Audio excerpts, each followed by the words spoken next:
Qoy mən yenə söhbət açım ilk baharımdan.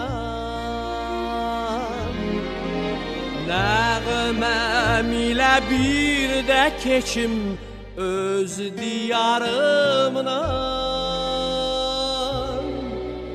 Qoy mən yenə söhbət açım ilk baharımdan. Nəğməm ilə bir də keçim öz diyarımdan.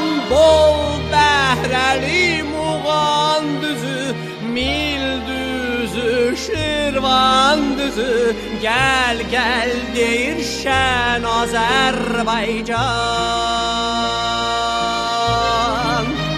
Hər gülləri şəfalıdır, göy gül nə səfalıdır, hər yanı gülşən Azərbaycan.